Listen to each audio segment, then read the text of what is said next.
Hello, everyone. Welcome to LaiqInc. As we all know, the technology boom has been raging on for years now, and there are no signs of it slowing down anytime soon. I want to thank each and every one of you for joining us in our conversation every time. In our sessions, we talk about some recent buzzworthy developments in the technology world. We sit down with some amazing, inspiring entrepreneurs and top executives to discuss the mistakes that they have made, the lessons they've learned, and also what they wish they knew at the start of their journey and how are they making a difference today. So we are so lucky to have an amazing guest with us today, Matt McCoy, who is a passionate and inspiring founder. His first successful startup was the Canadian Barbecue Boys that achieved around about 3,500 customers. And it's amazing to see that he won a deal at Dragon's Den as well with Jim Treliving. Matt's current venture is Jobby, which helps employers create and post TikTok-style short-form videos to showcase their company to the next generation of job seekers. Matt, thanks for doing this and welcome to the show, my man. Thank you, Great to be here. I just wanted to kick things off by asking you to tell us a little bit about yourself, your journey as an entrepreneur, and what are your thoughts on entrepreneurship overall? Absolutely. Yeah, you had a great recap of some of my ventures. Sounds like a lot, but it's not really too much. Honestly, most of my time usually is towards one venture. So yeah, I guess I got my start as a student my first year of university. Honestly, I didn't even necessarily want to be an entrepreneur. The reason I actually started it was because I needed a summer job and I was also approaching a co-op term. And I thought it'd be a really good way to get some experience for my resume. I also had a friend that was a little more entrepreneurial than me at the time, and he really convinced me that starting a business was going to be great for our resumes. It was essentially a risk-free option because if it didn't work out, then we could just get another summer job. So yeah, I actually started my first year of university. We started Barbecue Boys. It became Canadian Barbecue Boys. Basically, what we did was he cleaned and repaired people's barbecues. As That's fun as that exciting. sounds, it was definitely something that people thought was pretty strange and pretty, I guess, I don't know anyone that said, wow, that was a great idea. But our thought process was, hey, everyone has a barbecue and who the heck wants to clean it or take care of it or who even knows how? I didn't know how. I didn't even know how to use a barbecue. Yeah. So yeah, to be honest with you, when I first started out, it was really just a way to get some experience. Um, and that was really formative for me. We ended up getting a lot of customers just because I guess we were the only ones willing to do it because it was such a dirty, disgusting, labor intensive job. So a lot of people were just like, yeah, I will definitely hire you to do that. I don't care what you're charging. I just don't want to do it myself. So we got a little business going there, just knocking on doors, and we ended up growing that pretty much across Canada by the time I sold the company. So that was sort of what I did throughout university. I always say I was a part-time student and full-time small business owner. And then, yeah, at the end of university, I got a really good opportunity to exit from that startup that grew and join another startup. So in between then, I honestly got a bunch of people just reach out asking me, just about entrepreneurship, about starting a business when you're a student. So that's where Start Smart came about. It was just a side project for me. It was basically I pretty much nerded out on my entire process of starting Barbecue Boys and just laid that out and made it public. So I basically said, here was every single thing I did. Here's what worked. Here's what didn't. And I just shared that with students who wanted to get their start. So it's really just kind of a roadmap to starting your own summer business when you're a student, because I think that's a really good place to start for anyone. And that led me to Local Student. Local Student's basically like Uber, but for student services. So for homeowners, they basically just click two buttons and a student shows up to their house and they can do any service like cutting the grass, shoveling the snow, raking the leaves, different things like that. It's great for students because you can honestly just pull out your phone anytime you want to work. So if you're like in class, you're finishing class, you're like, hey, I kind of want to work after this, maybe for an hour, you can make really good money and there's no real commitment. So it's very flexible around your student schedule. So yeah, we scaled that across Canada as well. And that led us into Jobby. Jobby is basically like TikTok, but for exploring jobs. So we think that it really sucks that when you're looking for jobs, you have to read boring job descriptions and you have to look through career pages. It would be so much better if you could just actually see what it's like there. So watching videos, specifically candid, authentic videos from employees at the company. And so that's our mission right now. We want to build a job search app that doesn't suck and is actually fun to use and is engaging and entertaining, but also gives you a good idea of what jobs are really like and what's out there for you. I love that. That journey is amazing. The way you started Barbecue Boys and then use the resources for other people to just get started, and also based on the needs of students, getting them the local student thing. I was an international student. I know how important it is for students to have jobs. So that's awesome. For anybody watching or listening to us, when we talk about tech startups, we normally come across the word innovation, which simply means that introduction of something new. It could be a product, a service, or a process. I was reading this book called Cause of Disturbance by Ken Tensor. He was asked in that book as to what tools do we need when we innovate something, and his answer was quite simple. He said, you need your eyes, your ears, and sometimes your feet. So I love that. Matt, you've quite frequently come up with innovative ideas. Tell us about your most recent venture, Jobby. How did you come up with this idea? And from ideation to commercialization, how hard was it for you to get through? Yeah, that's a really good question, and I agree with that approach. Having eyes and ears, and then putting your feet to the ground and working towards that. That's how I interpret it, at least. Innovation isn't just, hey, I have a brilliant idea, everyone's gonna love my idea, and now I'm rich and famous and got everything. Really, it's usually just having your eyes open to the underlying principles of things, the underlying needs that people have, and listening to what they're saying, listening to what they truly mean when they're saying their problems, and then putting your boots to the ground and implementing that. So that's really what Jobby was. Jobby was inspired after we scaled up local students. We wanted to go a step further because local student was really good at sort of addressing the need of students being broke, needing some money during school, but also not wanting to sacrifice their academics. So we set up local student in a way that students could essentially work whenever they want for as little or as much time as they wanted.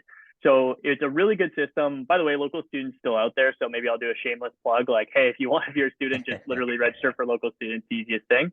But yeah, basically we want to help students during school, but then we wanted to go, we wanted to sort of go a step further and take more of the career approach. So looking at, co-ops, looking at internships, looking at recent grad positions. So we just started talking to students and asking what their biggest problems were when they were looking for jobs, figuring out what they wanted to do. And the number one thing we heard was that people have no idea what it's really like to work at a company or really like to work at a job when they're looking for jobs.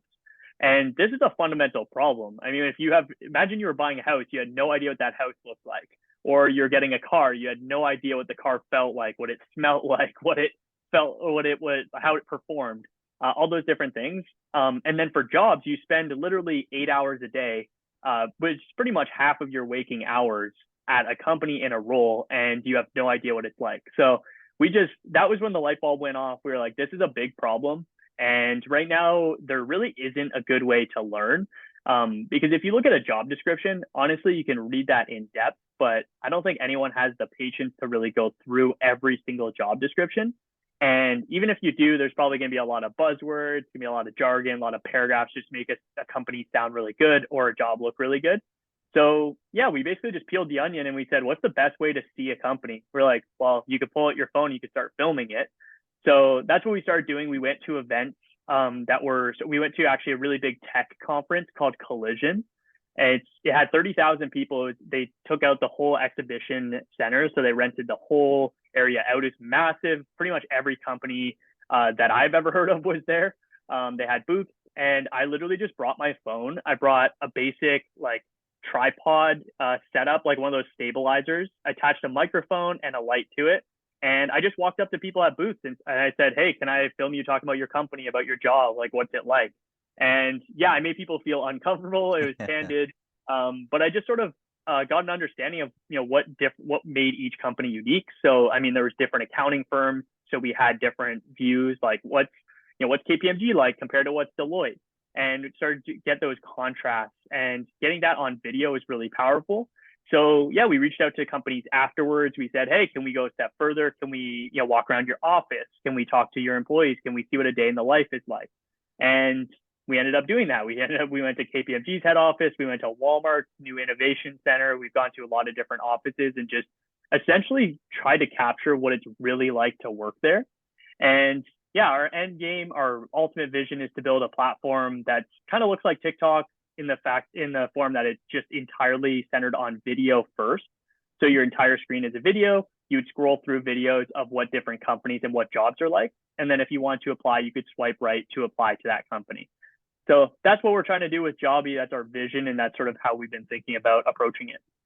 That is amazing. I love that inspiring journey. Anyone who wants to be inspired by Matt, make sure you visit JobbyCast.com. That's JOBBCAST.com, where he invites Gen Z guests and pick their brain on how it's like to work in great companies like Tesla, SpaceX, Google, and so forth. Now, you have started different ventures in different stages of your life, Matt. What are some advantages and disadvantages of running a startup at different ages? So when it comes to age, I think that you can start a startup at any time. I would say the biggest thing with building a startup is it's highly risky. Like it has like a 99% chance of failing. So I think the biggest way to de-risk is to start when you're a student and to start something that's very low barrier, low cost of entry. The reason I say student is because you're sort of expected to be learning and trialing and just like testing things out at that stage anyway. So you'll get a lot of natural support. You'll get a lot of natural resources. You'll see things in your university you never even knew existed, like startup incubators, funding, different things like that, which we took advantage of. But yeah, we started as a student, and I think my bias lends itself more towards a service, something you can offer yourself, because typically you don't actually have to, you don't actually have to take a big risk in form of like, how do we design this product? How do we build this big fancy app? How do we go about all these things? You can literally just go out there and offer to help someone. And if you're helpful, then maybe it's a business. If you're not very helpful, maybe you should pivot. So I think as a student, it's a really good idea to get some exposure. Typically, what I say after that is don't start something that everyone's starting already or that anyone can easily start. So the example I use is like a drop shipping website. You can start that, but honestly, at this point, you can start a drop shipping business in 30 minutes. And because it's so easy to enter, the rewards are very minimal relative to what you're putting into it. So for us, we literally just started something that no one wanted to do. It was cleaning barbecues. Like literally no one wanted to do. It was actually our biggest problem when we grew, that no one wanted to work because it sucked. It was the worst job ever. But the fact that we were willing to do it, we had a business right there. So I always say, do things that people aren't willing to do. Do the grunt work, do the labor, do the things that aren't so glamorous, aren't so sexy. It's a really good place to start, and do it as a student because you'll have lots of resources at your disposal. And it's also pretty low risk because, you can, if it fails, go get a job. It doesn't matter that much. But that's not to discourage anyone who's not a student. I think that there's no point at which it's a bad time to start. I think it's always a good idea to reason down to the most basic of basic things that you can do before you invest heavily. So if you have a big app idea, like let's say, for example, you want to start a platform that connects tutors to people who need tutoring, you want to build a marketplace like the Uber for tutoring. What I would say is first go out and be a tutor. Find one person that needs a tutor and think to yourself, what am I good at? What can I tutor them? And then understand the process. You're taking no risk because you're essentially going out, you're making a little bit of income, you're learning. And then as you grow that part of your business, you can start hiring more tutors. And then you can build a platform once you have a really good understanding of how it all works and you have an established network. So yeah, always just like try to go as narrow and simple as you can. Do stuff that other people aren't willing to do, which is typically the grunt work, and start early, start in a low risk environment like being a student. I love that. Now, according to, you just touched on that, according to some research that 95% of startups, they fail. What do you think some entrepreneurs or startups don't end up being successful? Well, I think a startup by nature is expected to fail. By nature, it's an experiment. So if you think of it like scientists, they always run experiments. They expect most of them not to yield the results that they predict. A startup is just a hypothesis. It's really just what you think might happen if a bunch of things go right or a bunch of things go a certain way. And at every stage, there's going to be something that comes up and you thought, oh, there's an 80% chance of this working, but the 20% happened, so it didn't work. So I think by nature, a startup is designed to fail. It's supposed to. You actually want it to fail several times because that's how you land on the thing that works. So I think first of all, a startup's not a business. I don't think 95% of businesses fail. Like if I want to go be a plumber, I went to school, I started my own plumbing business. I don't think I'd have a 95% chance of failing because I'd probably be able to make that work. I'd get clientele. There's, an established framework. A startup is an experiment. So the idea with a startup is you want to move as quickly as possible through that experiment and be very thoughtful at each stage of that experiment to make sure that you're actually running the right components of that experiment. And I'm sure a scientist could speak better to the actual terms on that. But at each stage of the startup, you're essentially just running a series of experiments until you have a company. And then once you have a company, it's completely different. You actually have to become a business person, which kind of sucks, which I'm not super experienced in. Pretty much all my startups have gotten to a certain point, exited in some way. So yeah, it's really like, I don't think there's a 95% chance of failure if you just want to be a small business owner. I think it's a great career. But if you're trying to build a startup, you should expect that it's going to fail. You just want to fail forward and you want to sort of, I guess, build upon those failures until you arrive on something that could be a business and then make it into a business. That's incredible. Now, being an entrepreneur, as you mentioned, is not easy. You need to pivot from time to time. I know we were told that startup is your baby. So if it needs you at 3 a.m. at night, you have to be there for it. So what is the biggest challenge you have faced as an entrepreneur in any of your ventures so far? Too many to count. I faced a ton of challenges. I would say that maybe the most recent one that comes to mind is like with Jobby, for example. By nature of what we're doing, we need to target a certain type of audience that doesn't typically go with a startup. So our clientele is enterprise companies, and it's specifically on the talent acquisition recruitment side. So if we look at that niche demographic, first of all, enterprise companies don't take risks. They don't like working with startups. And then we niche it down to recruiters, talent acquisition people. They don't typically do marketing. They don't typically do video. So that at its core is we're going against the grain. We're literally doing something that has a very high chance of not resonating or not picking up. And so that is a core fundamental challenge. And basically what we've done to get around that is start the podcast. So we thought, hey, committing to our services, committing to something that's paid for something completely unproven is probably a very low likelihood chance. But committing to being on a podcast, doing a candid conversation, we can at least extract some value out of that conversation. We can edit it down into these clips that you might see on Jobby in the future. And then we can post those on current social platforms to show social proof and establish our credibility. So I think for us, how we work through challenges is how can we reduce it down to something that's very non-commitment, very I guess, not difficult to say yes because it's sort of a no-brainer. And still a lot of people say no. Like the amount of times you get no when you even position something as the most low risk, low time commitment, high value output, you'll still get lots of no's. So that's, I'd say, a key challenge for us. We've learned a lot and we've been able to sort of push through that, find those key, I would say, intrapreneurs. So people are very entrepreneurial within large companies and build those relationships with them because naturally we're not going for a wide audience right now. We need a few early adopters. So it's going to be more on who are the types of people from a personality type that are going to really understand and resonate with what we're doing. And then how can we work with them to build this proof of concept that we can then take to the not so early stage or early adopter type of people. So yeah, that's a big challenge we're facing right now. It's intrinsic to our business succeeding. So yeah, that's one right now, but there's certainly been every day is a new challenge. And I don't think any entrepreneur is going to say otherwise. Yeah, for sure. What are some skills do you think are needed to be an entrepreneur? I think there's a lot of skills. I think there's no same entrepreneur. Look at the most successful people in the world, Elon Musk versus Jeff Bezos. They're obviously two different people, completely approach things differently, and yet they've both been hugely successful. So I don't think that there's a set roadmap in terms of what skills you need to be successful as an entrepreneur. But I think what most of the time it comes down to is the soft skills that you have. So I always said one of my skills that I have is I'm able to take rejection and take things not working out as planned very well. So I think a lot of people, when you set a plan, you have a vision for something and then it starts going wrong in a lot of ways. It's very discouraging. And that's something that I've sort of built up a strength for. I go into it expecting that it's not going to work, but hoping for the best. I guess expect the worst, hope for the best. And I would say I've genuinely gotten to a point where it doesn't faze me nearly as much as maybe the average person.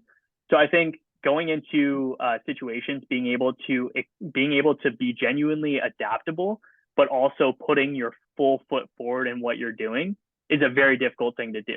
It's very difficult to get emotionally bought in, mentally bought in, put all your resources into something. For example, spending an entire week on a proposal, building a relationship, and then one variable throws it out of whack. The whole thing's not useful. It really, really hurts at first. But I think great entrepreneurs are able to sort of expect that and still continue to put their best foot forward and their intentional efforts towards things, despite feeling these constant setbacks and these constant hurdles that they're going through. So I think that's one thing that I'm on the cusp of learning and sort of getting exposure to. It certainly doesn't have a complete zero effect, but I think being able to be resilient and adaptable are super important. And then, yeah, every founder is different. I wouldn't be saying anything accurate if I said, this is all the skills that make a good founder, especially when it comes to hard skills or background or experiences. Literally everyone's different. There's no set roadmap for that. But yeah, I think typically when I see founders that I look up to, like Michelle Romanov from Dragon's Den, her approach is become really exceptional at one thing, the one thing that no one can be better than you at, and then essentially hire the right people around you that can complement all the areas that you can't do. So that's one approach. I've seen founders like Elon Musk tries to get involved in everything. All of the people directly report to him and it works for him. So I think there's different strategies, different tactics, different types of people that make it work. But I think consistently founders are able to sort of push through those constant things that you're putting all of your attention to that just simply don't work out or just don't go as planned, and you have to do something totally different. And I think the best types of founders can just constantly do that and genuinely not get weighed down on. So I at least try to be that way, and that's something I've gotten a lot better at throughout my entrepreneurial journey. Awesome. Thanks for sharing that. Just wanted to get some context on what are your predictions about the future of entrepreneurship? I know people are saying there's a recession that's coming. Do you think it's going to affect the future of entrepreneurship or starting a startup at all? Well, I think the nature of my age and my upbringing, having not really been born into a recession or seriously gone through one. For context, so I'm 25 right now, and when the financial collapse happened, I was in elementary school, so it had zero impact on me. So I'm probably in the worst position to speak on current macroeconomic conditions because genuinely I've only been raised in good economic times, and a little bit of me is scared for what does bad economic times look like. But I think a lot of, I guess, when it comes to recessions, when it comes to like short-term things, a lot of those can be distractions and can really pull you away. For example, when I check social media often, I'm like, oh wow, the world's falling apart. Everything I need to get a job at a bank so I'm safe. I need to just quit everything I'm doing.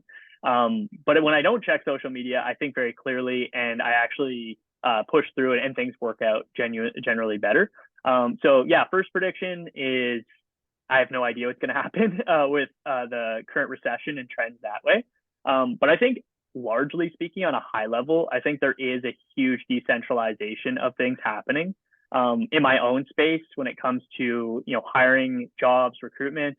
There's a huge decentral element of that now where people used to go to, let's say, a newspaper ad or a careers page to apply for jobs, and nowadays people just go out there on social media. They see if I want to look up working at Deloitte, I can see about 1,000 different videos of different people talking about their job, showing their job.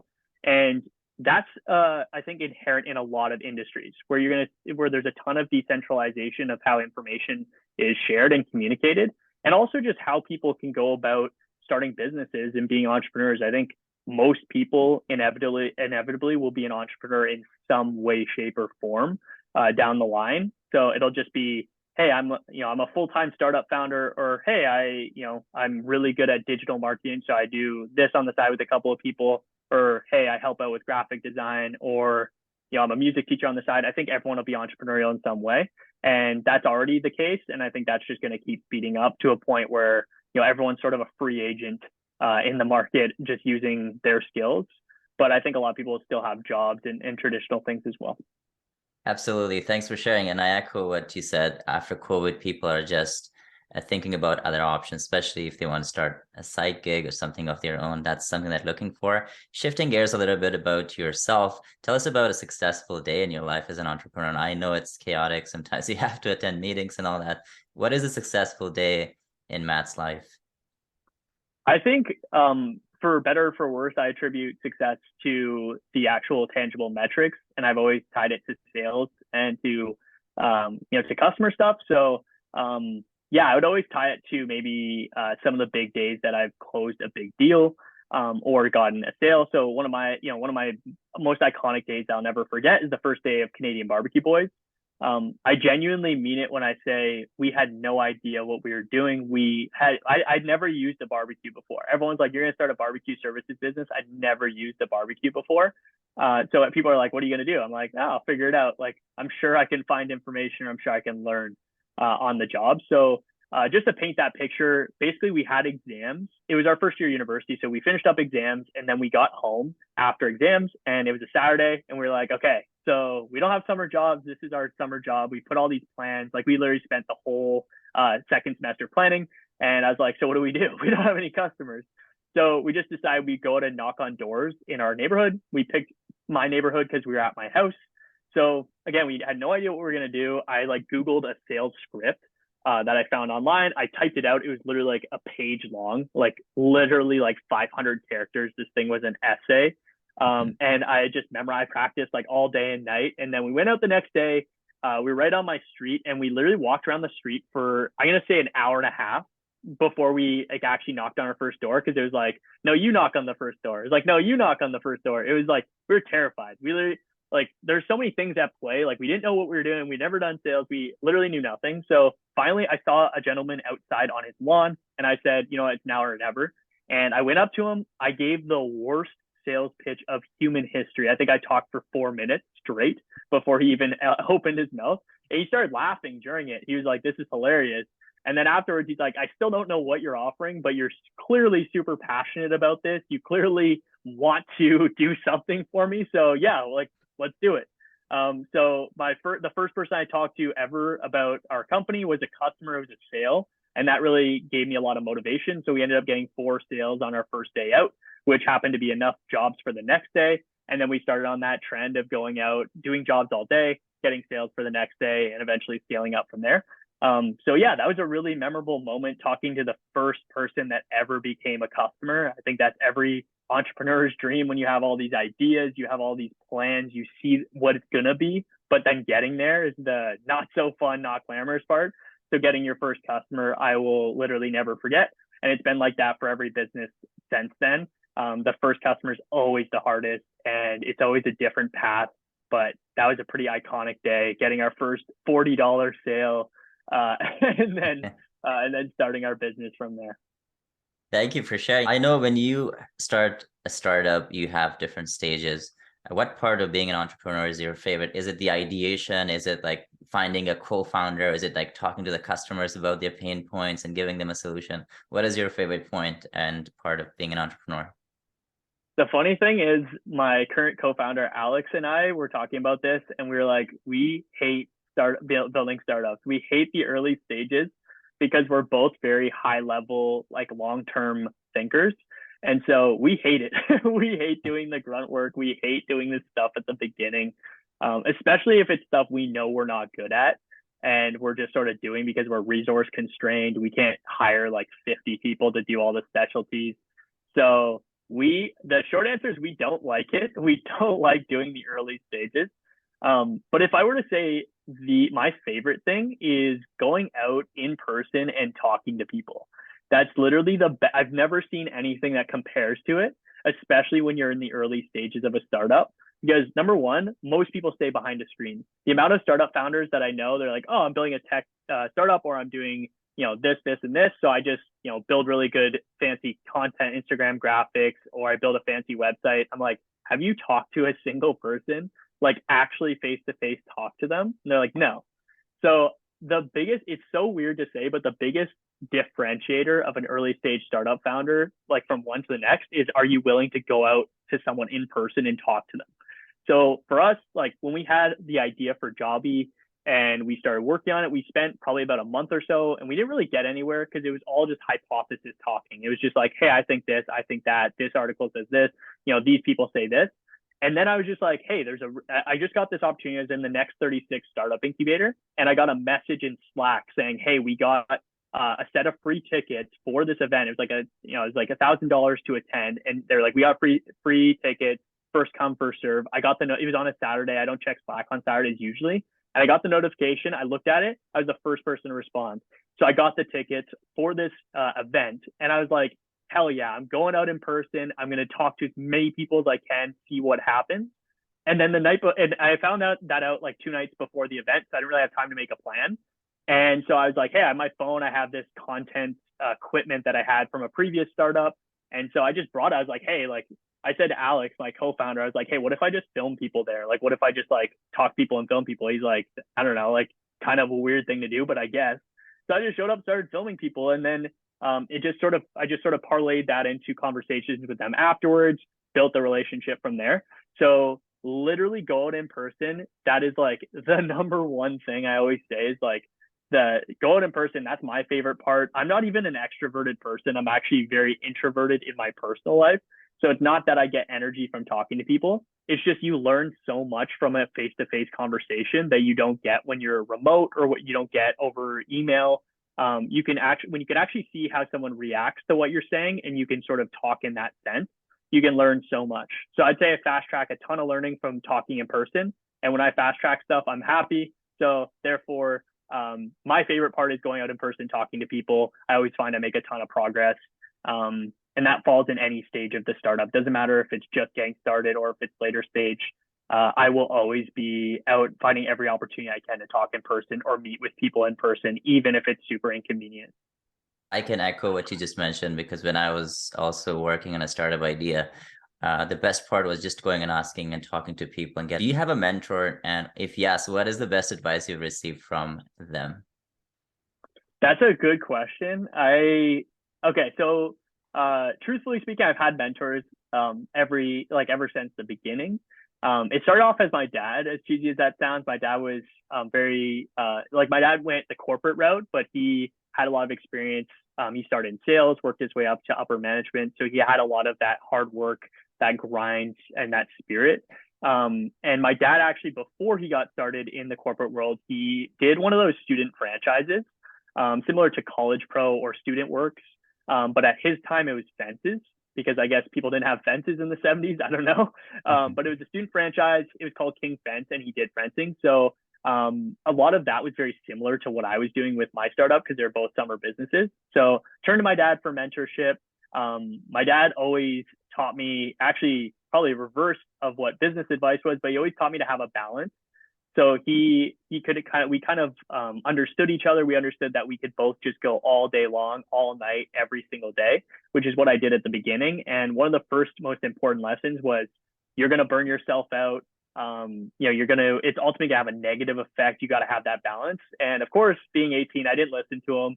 And I burnt myself out like crazy. I literally worked 12 hours a day for the first 30 days of our business, didn't take any weekends. And then I was completely burnt out. I was like, I don't even want to do this anymore. We were having so much success and I was so unhappy because I was just like, I literally don't have the energy. I'm not even excited to do this right now. So his advice was to have that balance, have a work-life balance, make sure that, channel all of your energies and, understand that you're ambitious and you want to go out there all the time, but it's only going to backfire in the long term if you're trying to do something that's sustainable. So that was one of the first key pieces of advice. And then, throughout my business journey, I started to get mentors that were more specific to what I was doing. So I went to the startup incubator at my university. We got some funding. We also got matched with a mentor that I built a really good relationship with. And I wouldn't say that I got necessarily any super valuable advice, but having a mentor itself is really valuable because you can bounce ideas off someone and get a third party perspective, especially when you have a business partner and it's sort of 1v1 on a lot of those decisions. Having a third party that sort of doesn't have a stake in what you're doing is super valuable, even if they're not giving you like those quote unquote great pieces of those great nuggets of advice, those great quotes that you read in a book. Just having someone on a day-to-day basis consistently is super valuable. But yeah, I'd say I have so many mentors, so many people I talk to. I would say for mentorship in general, I never expect someone to commit to being a mentor for me. Rather, I always try to start it off based on a question that's very specific to their expertise. And then if we connect, we hit it off, then I'll occasionally ask them questions down the line and we'll sort of talk on an occasional basis. So I haven't really formed that like mentorship mentee where you have someone you can message all the time, that kind of thing. I think maybe that's part of, part of me not wanting to impose on someone. But I would say I have a lot of mentors that are very specific, have a very specific skill set that I turn to for that specific skill. Amazing. You did mention that it's very important to stay away from the social media, the news, the negativity, just to keep yourself focused. And that's what you do as well. So I just wanted to ask you to share with us some tools or resources that you have found useful for anybody who is starting out to be an entrepreneur or who is established entrepreneur. Do you have anything to share with us? The biggest tool is just being too busy to ever check social media. So yeah, I honestly, I think for me, it just came out of necessity. I used to check social media all the time, used to be super addicted to just scrolling through Instagram, TikTok, those types of platforms. But then honestly, I just got way too busy and it brought me more anxiety that I was checking than I was getting value out of it in terms of the dopamine exchange. So I was no longer getting the dopamine from watching videos because I was just feeling too anxious about how I was using my time. So to be honest, I think when it comes to like crafting a strategy or a plan on if, let's say, for example, your goal is to stop checking social media and start reading instead, I think you have to put yourself in a position where you don't have the option. So for me in university, for example, with having my business was always a really good way to keep me focused on school because before I had my business, I literally slacked all the time. I always put things towards the end of the deadline. I wasted a ton of time. But once I had my business, I was like, I literally can't afford to waste time studying. Like if I'm studying, it has to be productive time. It has to be well used. So I'm not going to just like say, hey, I'm going to the library all day. I'm going to have a productive day. It was like, hey, I have like 3 hours right now to study. Let's make it count and let's use that time. So I think for me, the only thing that's ever worked in the long term doesn't come down to a certain technology tool or a certain book. It's just putting yourself in a position where you don't have the option to do the thing that you don't want to do. So for me right now, I have to book meetings all day. I have to message people throughout the day, and then I have to execute on current deals and things like that. So I simply don't have the time to check social media. And then in my personal life, I'm very intentional about how I spend my time, in my relationship. I make sure that we have quality time together and I make sure that I eat well. So I make sure that I actually cook my meals. So quite honestly, I just don't have the time anymore. And that's by design. I don't want the time to go through, Instagram mindlessly throughout the day like I used to. But that's been the only effective strategy is putting yourself in a position where you're too busy, but also too intent. Like you're super intentional with how you're blocking out your time, so you just don't have time to check through those things. It's tough to do. I'm not perfect at it. I still do. I have an important deadline. I'll still pull out Instagram just to like see something, or like Elon Musk Twitter stuff. I can't resist the urge when he puts out like the Twitter files. I'm like, hey, I have to, whatever I'm doing, I have to draw. I have to read this. So obviously I'm not perfect with it.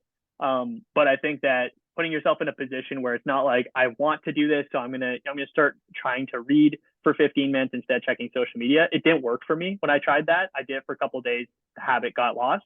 But when I put myself in a position where it's like your time actually, it means something. If you're not doing this, then you're actually taking away from a core goal of yours. That was the most effective strategy for me. So yeah, I don't have any tools, don't have any tips. Just make yourself so busy that you literally can't. It's probably terrible advice. Actually, don't follow that. Anyone who's going to be listening probably shouldn't follow that. But that was what worked for me. I just made sure I was super intentional with my time and didn't have time to do anything else. I love that. Thank you for sharing with us. Just to wrap things up here, Matt, here are some fun questions for you. Tell us some fun fact about you that most people don't know yet. Well, I'm a huge sports fan. I do still find time for that. The fun fact that I like to, it's kind of a brag, but I actually went to California for the Golden State Toronto Raptors finals game 6 in 2018. And I saw the Raptors win their first and only title in person with my dad. I Yes. didn't buy the tickets, my dad did. So I didn't have the money to do it, but yeah, we flew down to California, went to Golden State, Toronto Raptors. So yeah, I'm a diehard sports fan, Raptors and Leafs all the way. Share with our audience, how can they get in contact with you? Honestly, just DM me on LinkedIn. That's fine. Like I'm always on LinkedIn. I'm sure you'll put a link to some sort of website. You can always check that out. But yeah, just DM me on my LinkedIn or just follow me on LinkedIn, and yeah, it's probably the best way to reach out if you ever just want to chat or you want to see what some of the things I'm working on. Perfect. Matt, you've been very generous with your time. I want to thank you so much for this amazing conversation that we had today, and also amazing to have you on the show. You're incredible, and I hope to have you on the show again. For everyone who is watching or listening, make sure you follow Matt on his LinkedIn and also follow his podcast, JobbyCast.com. That's JobbyCast to hear from Matt and his Gen Z guests for some incredible insights. Matt, thank you so much. Thanks, Like. Great to be here.